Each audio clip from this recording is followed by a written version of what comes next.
The traditional cigarette business faces a lot of headwinds. We're talking taxes, smoking bans, health concerns, social stigma. Which of these apply the most to e-cigarettes and your business? Well, I think e-cigarettes are overshadowed by the stigmas on traditional smoking. So they all have some effect, but just the general stigma of what is perceived to be smoking but really isn't. So it has the same general effect on e-cigs. So now that Lorillard has purchased your company, aside from bringing in a gigantic advertising budget, what else does it do to change your business?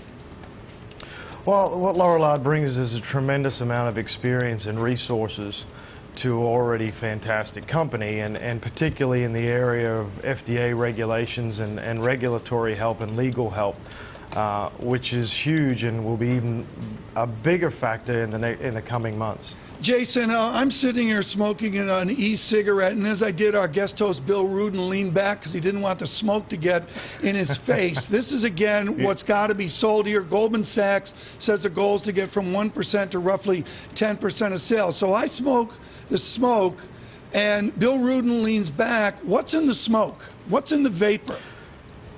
Well, the e-cigs are very simple. So when you look at the blue product, there's only 5 key ingredients, being distilled water, nicotine, citric acid, flavoring, and so you're seeing a byproduct of that in the vapor.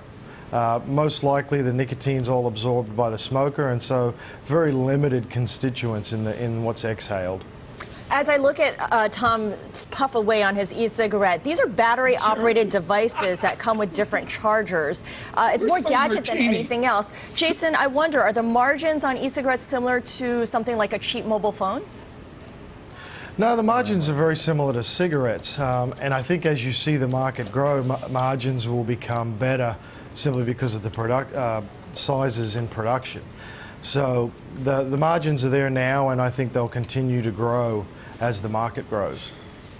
It's also a digital product through and through in terms of you buy the system, you buy the charger, you buy the batteries, and then you come back for the e-liquid, the tobacco, the nicotine essentially. It's the interface that people come back and are addicted to over time, isn't it? Well, you can buy it with the nicotine or with no nicotine, but it's a simplified process. Once you get started, all you're buying is the cartridge, which is the butt part of the cigarette.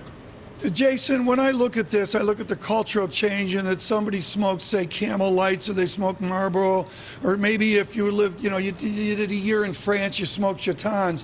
Fine. What's this going to mean for restaurants? What's it going to mean for the entire debate we've had about tobacco products for 30 years? Well, I think you're seeing an education process, and to start with, it's been a little bit, unsure as to how people would handle it. But as people and restaurant owners, bar owners, business owners, the like, are getting educated and seeing that this is a vapor, not a smoke from combusted tobacco, you're seeing a lot more, acceptance of it in public places. And I think as the general public sees that and understands it as well, you'll start to see more of that.